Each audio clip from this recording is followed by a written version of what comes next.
Good midday, good midday, good midday, good midday, good midday.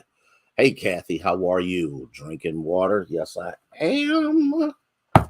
Eating healthy. I'm back on it like a bad habit.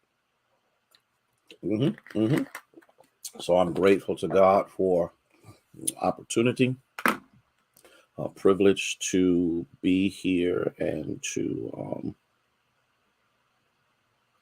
just thankful to God for another day's journey. And I'm glad about it. That's right, Jaleesa.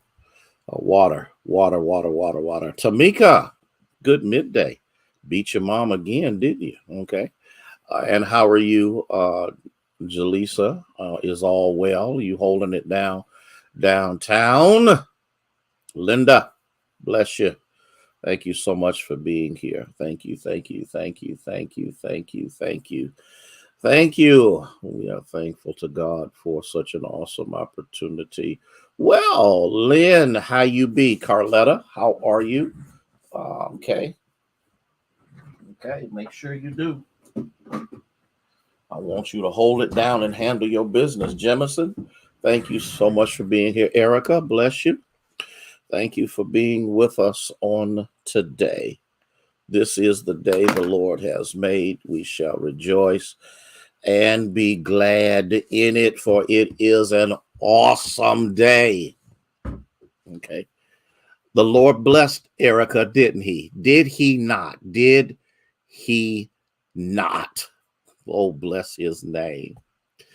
Wrought healing and deliverance. God set folk free yesterday, and I am grateful to God for what he did. I'm especially grateful that he was kind enough to give me another opportunity in the midst of my failures and my faults. Okay. Chaplain Hearns, bless you. My disobedience.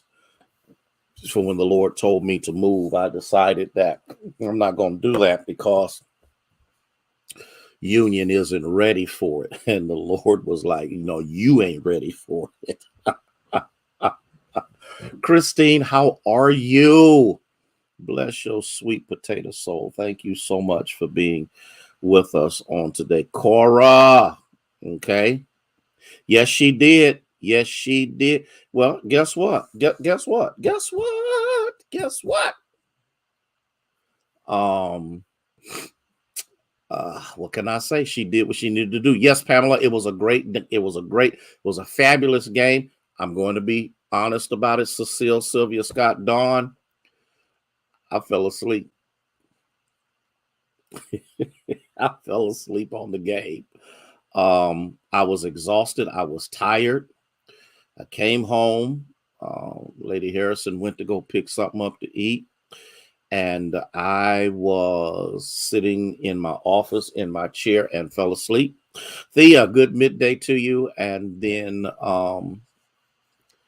what else? She came in, I ate a little something. Now, as old as I am, I like being on the floor. Okay. And I got down on the floor, and that was the end of the conversation. When I woke up is when they had kicked the field goal. Minister Sarah, bless you. Our prayer is that God used you tremendously yesterday, and we're thankful to God for you. Lavonda, how are you? Yeah. The Browns won. Thank Cora. Bless your heart. I'm just so excited. And hey Debbie, you have to remember that we beat the Ravens and the Steelers. Now, I'm a little upset about some of these things. Did you do that too? I'm a little upset about this Falco thing, but I'm can you just give this young black man a chance to show his worth? Okay. All right. Valerie, bless you, dear. Tell dad we said hello. Cora, don't be a hater. I admit you were gracious on Facebook when you turned around and said that. Thank you so much, James, so that we know everything is running as it should. Now, remember, There will be a snapshot today, tomorrow, and Wednesday mornings. There will be nothing on Wednesday evening, so that you can spend time with your family. For those of you who still cook, it gives you a chance to do that, and that you might enjoy family. Elder James, bless you. Thank you so much. Timothy, thank you for being here. We'll be headed to Columbus so that we can spend time with our family. Everybody's traveling to Columbus so we can be with our youngest son and their family and his wife's family. Listen. I'm going to say this, and I'm going to get in trouble for saying it, but I'm going to say it. The live stream does not do justice for what God did, okay? For what God did Sunday. Pastor Pounds, Dr. Pounds, how are you, sir? In case y'all don't know it, he is my pastor, okay? No, sir, I will not get in trouble. We're going over Little Mike's house. We're going over there. He has totally remodeled his home. It's an open concept, and I'm proud of my son for the work that he has done. And so yesterday you had, and again, I thank God for streaming. I thank God for the opportunity for people who are not able to come to the building, wherever they live, because we have people in Texas and all over the place that participate. But you actually, to get the full impact, okay, I'm gonna let him know that Dr. Pounds, that you're proud of him. He is a minority recruiter for Nationwide, travels all over the place, and is doing a phenomenal job. And I keep my son in prayer that God will continue to bless, keep him, and promote him for all that he's doing. And so you had to be here to get the full impact of what took place. Listen, I got to move on. Now, I got a question for you, and it's coming from Luke chapter 15, starting at the 11th verse. The Spirit of the Lord was in union. And again, let me say this again. I am grateful to God for him allowing me another opportunity to be able to move as he has told me to move. And that's the one thing that we all are learning is how to be obedient to what God says. I want to know, is God patient with us? I want to know, have you ever experienced the patience of God? Have you ever experienced the long suffering of God? They both work for Nationwide. Yeah. He's a minority recruiter for them. He flies all over the country. Okay. Christian, man, how you doing? California dreaming out there doing your thing, man. Listen, I need us, Elder Pam, how you doing? Okay. I need us to grasp that God is overwhelmingly patient with us. Even when we find ourselves, hey, William, how are you? Even when you find yourself in a position that you think you're right, but the reality is, hey, Mary, how are you? The reality is we're just wrong. When you look at when you look at Luke 15, starting at the 11th verse, I believe that all of us in some way, shape, form, or fashion have found ourselves in the very same position that this young man has found himself in, although he doesn't really recognize how wrong he is. And so in the middle of this man has two sons. The younger of the two, Christy, how are you? The younger of the two decides, I want to be my own man. I want to do my own thing. I want to be independent. I want to be able to make decisions on my own. And the funny thing about it is, and we have all been there, because I'm going to tell you the truth. All of us have been at that point where we thought we knew stuff that we really didn't know. Nancy, bless you for being here. I want you to think about this. How many times in our parents' home did we not receive or embrace the wisdom of those who have been around longer than us, because we thought we knew everything? We thought we had a handle on everything. We thought the world revolved around us. We thought in so many ways, can't nobody tell me nothing. And so in the midst of this, because we've all had some level of prodigal in us. We've all, Gaither, had some level of where you can't tell me nothing. I'm going to do what I want to do because I'm grown. And it's not just a man thing, in case y'all think it's just men. Women have the same issue. I never will forget what my father told me.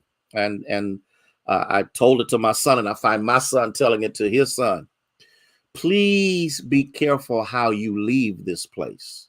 And when I talk about leave this place, please be careful how you leave out of my house, because you just might have to come back through the door you just walked out of. Y'all understand what I'm saying? And so you know, we are arrogant, we are cocky. Hey, Bernice, LMA, but we don't have the appropriate information to allow us to function in life like we think we can, because for the most part, get this boy has been at the bequest of his dad, that he actually didn't have to do much of anything because his father provided everything. Now, the oldest boy is doing something, but the youngest boy is full of himself. And so he comes to him and he says, I want what belongs to me. Now, you have to understand that there is no way that this could have been distributed to him, because his father was not deceased. Hey, Barbara, how are you? His father was still alive. So the inheritance that justly belongs to him, hey, Lo, how are you, dear? He could not and should not have received, because daddy is still alive. And the funny thing about it is, and I want us to look at this, because how many times has God given us what we asked for, and then later on we wish we hadn't or can't get rid of it? Oh, oh, oh, oh, bless his name. Y'all didn't catch that? Y'all really didn't catch. How many times have God said, okay, I'm going to give it to you. I'm going to let it happen. I'm going to let you get in it, because somewhere along the line, I'm going to teach you the danger of asking for something that you're not equipped to handle. Mm, mm, mm, mm, mm. And so what does this boy do?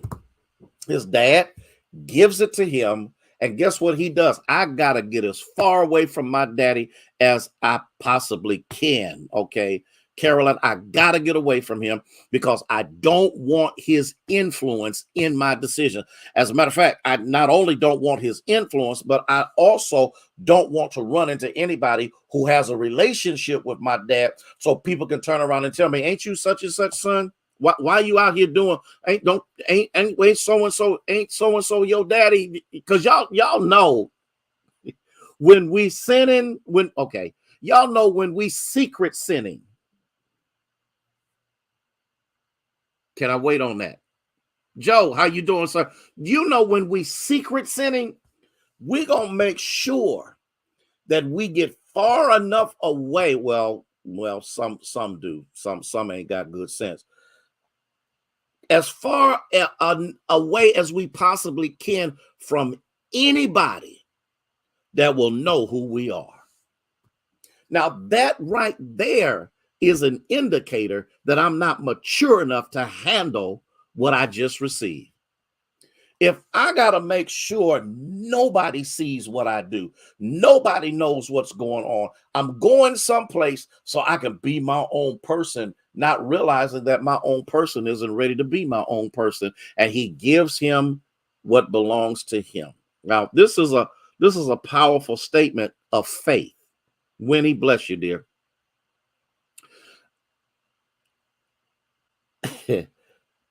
The dad knows the deposit that he's put in his son, though he does not see the benefit of the deposit yet. Listen, the Bible says, train up a child in the way they should go, and when they get older, they will not depart from it. That does not mean they will not stray. That does not mean that they will not vary. That does not mean that they won't do some things they have no business doing. What it says is the deposit that has been made in those years. And that's the reason why many of us struggle with some things right now in our older age, because of the deposits that were made into us when we were younger, because of the things that happened to us when we were younger. And those scars are still there. And every now and then somebody scratches the scab off, and then we feel the pain all over again. Oh, teach, Pastor. I'm doing the best I know how. And so in the midst of this, hey, Rhonda, how you doing? In the midst of this, the dad, and I don't want to get ahead of myself, because there is an evidence in the behavior of the father that he knows sooner or later the son will react to that which the dad had deposited in him.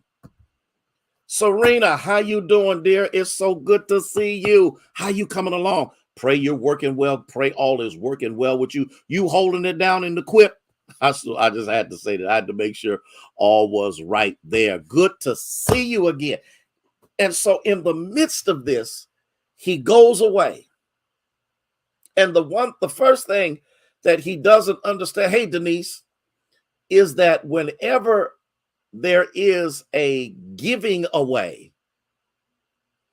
if it is not replenished, then sooner or later, there will be a running out of what you've been spending. You can't keep spending stuff and don't have anything coming in. And unfortunately for this guy, he ain't working, because guess what? He ain't never really had to. Woo. Why? Because he lived with his father. He lived in his father's house. He was taken care of by the father's servants. All of these things were done for him. So he was a spoiled brat, basically, thinking that he was all of that. And so he's spending out all this money. He's spending out all this money. He is gaining friends that really aren't friends. And I learned that lesson the hard way myself, because as long as I could buy the drinks, oh yeah, I'm going to go. Oh yeah, I'm going to go there today, because I need us to understand this clearly. As long as I was providing the alcohol, as long as I was footing the bills for the clubs and the parties and all of that stuff, man, I had folk all over the place that knew my name. Everybody knew my name. Why? Because he got it going on, not realizing I was still working. I was working. And when the weekend came around, I was just like the OJs. I was living for the weekend, because the eagle flies on Friday. Paid my bills, had some change left over. We getting ready to party hard. We getting ready to do. Okay. I know y'all been holy all your little life. I understand. You ain't never smoked a joint. I got that. You ain't never bought no weed. I got that. You ain't never bought no beer. I got that. You ain't never bought no liquor. I got Elder Pam. I'm just calling it the way it need to be called. Listen. I understand. Now that you in Christ, you ain't gonna let nobody know that the Lord drove the car because you was too drunk to do it yourself. I understand. But that ain't my testimony. My testimony is I never will forget when I drove down the wrong side of Hawkins Avenue. And when I woke up, I was in my mama and daddy's driveway. Guess who drove the car? Because my father, my mother, and my heavenly father had put an investment in me that one day he knew he was going to get a return. Y'all don't like me, but I'm going to call it the way it need to be called. Okay. and nobody could drink as much liquor as me, because I was trained by an old thug on how to drink liquor, because you got to drink it straight. Because if you dilute it or put something sweet in it, you're going to get drunk. So you could drink liquor all night long and party all night long and sweat it out all night long and then try to make your way home. But God and his grace. Now, I know ladies don't get drunk. Oh, no. We understand y'all don't get high. I understand that, because you have to be feminine and all the rest. It's just the brothers that did that. I got that. I got that.